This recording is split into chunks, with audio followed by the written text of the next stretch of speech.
As a mom with 6 young kids aged 10, 8, 6, 5, 3, and 3, people often say to me, I don't know how you do it, or how do you do it all? And today, I want to share with you how I, as a mom, just like you, have learned how to do it all, how to have it all.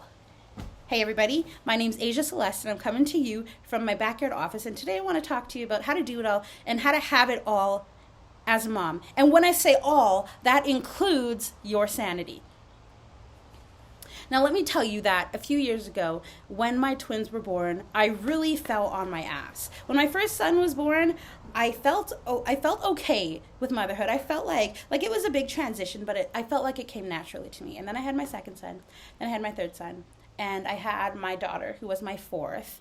And I mean, things got stressful and they felt really busy, and sometimes they felt chaotic, and my house felt like messy sometimes. But in general, I was able to keep up all of the outside things that I was doing. I felt satisfied and purposed in motherhood. It didn't feel overwhelming, honestly, at that point. And I have really strong Cancerian energy in my chart, and I have a lot of Pisces energy, and I also have a lot of Uranus energy. So I've kind of learned how to go with the flow, and I have this natural gifting of being able to nurture. And before I became a mom, I actually ran kids programs. I directed Sunday school. I directed kids summer camps. I ran youth programs. So it was kind of my jam. But when I had my twins, I fell on my ass, very hard. I was humbled, to the utmost degree. And prior to that, it's not like I felt like I was the best mom ever or something like that. I didn't feel overwhelmed or lost in motherhood until I had my twins. And like I said, I fell on my ass hard, and then I fell on my face harder. I really felt trapped. I felt overwhelmed. I didn't know how to get out. Every day felt like I was just grasping for air. I was swimming, trying to keep my head above the surface. I was so overwhelmed. The joy of motherhood just slowly slipped away, and it started to feel like a prison. I started to feel resentful, and I really felt like I lost track of who I was. That was a really, really hard time. And also, there was a gift in that time, and the gift that was in that time, or the gift that time catalyzed, was that I learned what all was for me.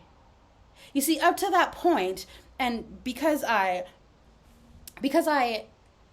had up to that point been intuitively keeping enough things around me that helped energize me, but when I had my twins, I wasn't able to maintain those things that energized me. And so the deficits that I had only been feeling slightly up until that point just became giant gaps in my life. And I really felt overwhelmed, helpless, even though I have a very engaged partner.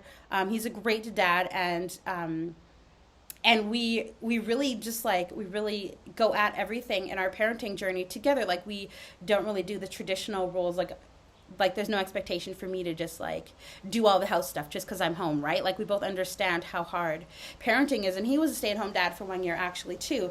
But during that time, I realized that I was trying to do everything. I was okay, well, my kids have to go to the book reading time at the library because I have to stay socialized. And we have to do this, we have to do that, we have to plant a garden, we have to do da-da-da, we have to do da-da-da. My house has to be at this standard, we have to do this. Okay, but then we also have to do this because we need creativity, and we need to do this because we need athletics, we need to do this because we need outside time. And there just was not enough bandwidth. I just didn't have enough in me. Despite my very best efforts, I tried to eliminate everything. I tried to organize everything. I tried everything on the outside that I could possibly do, including taking courses in simplifying, taking courses in organization, asking anybody who I knew. I tried everything I could to try to get my head above water, and I couldn't until I came to this threshold in my chart.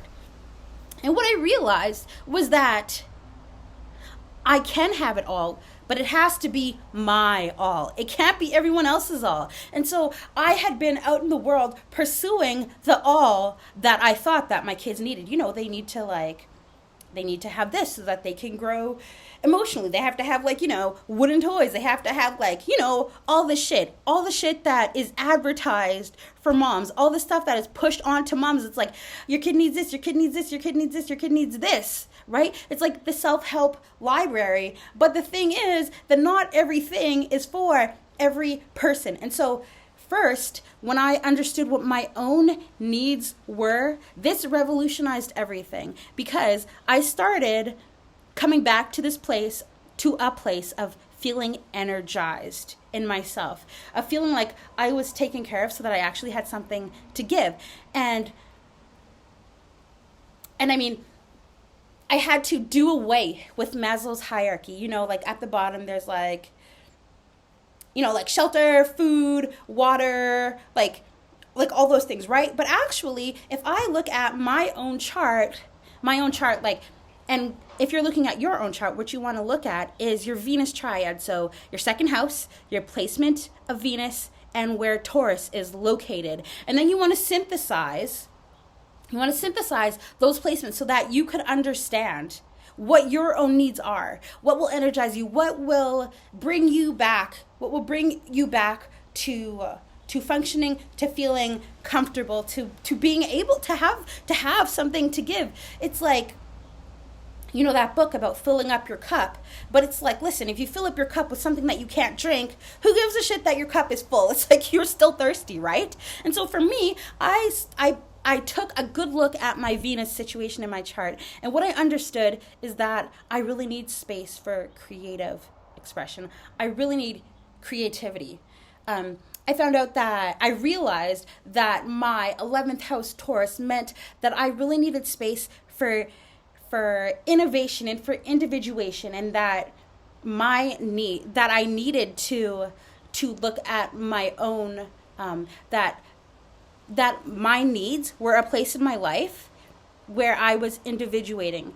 So it wasn't in my best interest to look at what other people were doing to meet their needs, because as far as needs and survival go in my own life, this is where I am energetically structured to individuate, to do things differently, to move against the flow. And so understanding that made me realize that I had been looking outside of myself instead of inside of myself. And listen, if a hot bath does it for you, girl, do your thing. If a manicure or a pedicure does it for you, go ahead and do it. But I realized that I needed to understand my own needs in a different way, so that I wasn't doing all this reading, listening to podcasts, doing all the learning about self-care, and then being irked when a manicure or a pedicure didn't actually make me feel cared for.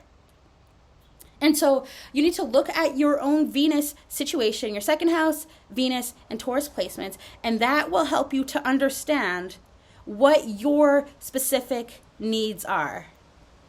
And then beyond that, I had to take a good look at my children's charts, because I was trying to do everything to make sure that everybody's needs were met. But actually, for example, my eldest son, his moon is in Taurus. So what he needs is he's a foodie. So he likes to try new food. He likes really good, high quality primo food.